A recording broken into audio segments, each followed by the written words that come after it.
We're visiting Sunny Cedars Farm in Sumter County, South Carolina. I'm with Russell Singleton.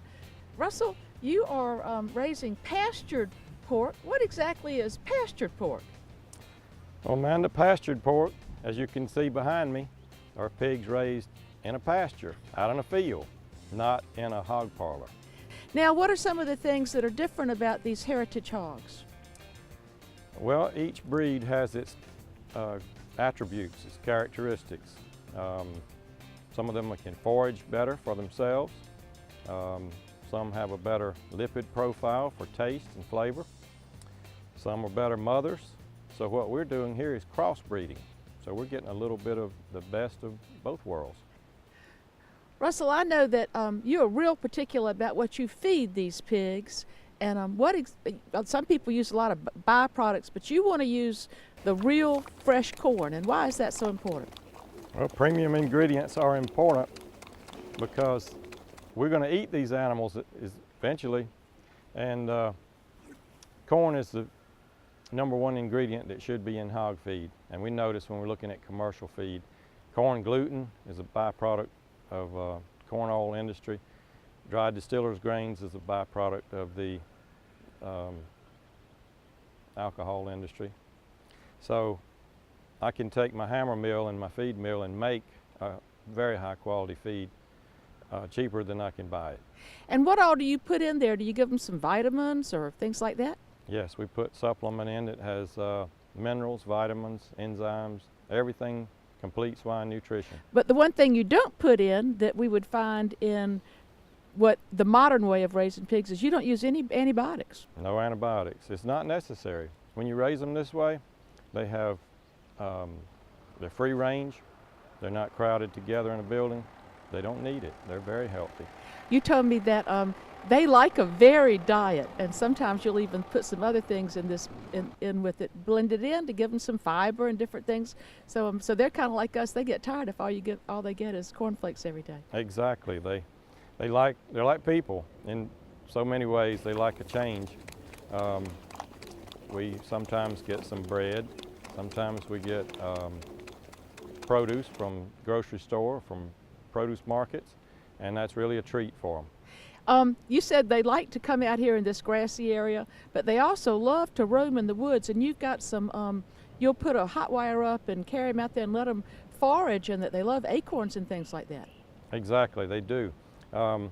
Acorns is a good thing for them to eat because it is a food, #1, but it's also a wormer. It's high in tannic acid. So when they're in the woods rooting, they're eating roots, shoots, and tubers. And I bet having that varied diet is another reason, besides just the fact that they're the heritage breeds, that the flavor is so much better. Yes, it is. That's one reason that it's more of a nutty flavor, earthy flavor.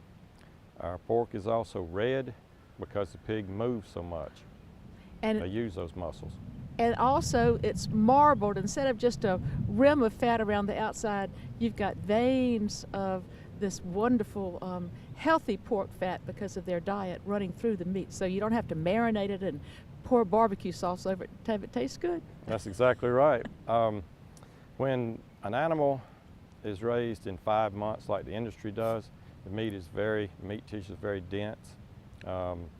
This way they're raised in about twice that time, and moving so much, it causes marbling to occur. Little tiny veins of intermuscular fat, and that's where the flavor comes in.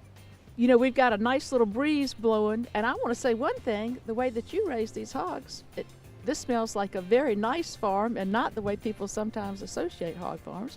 And what I'm getting is a hint of what I think is a delicious lunch y'all have provided for us. I want to go over there and have a sample of this great pork.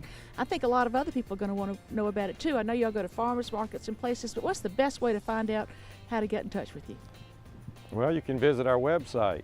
It's sunnycedars.com. And our phone number is 803-934-6072. And we have a Facebook link on our website as well that will tell where we will be at. Well, Russell, I'd like to end this by saying that you told me you'd had another profession before you did this. And tell me how you feel about what you're doing now. Well, most of my working career was in transportation, and I liked it just fine. But what I'm doing now is a passion. I love this, and I'm happier now being paid less, but I'm eating good. Well, I'm going to go over and find out just how good you're eating, and thank you for letting us visit you today.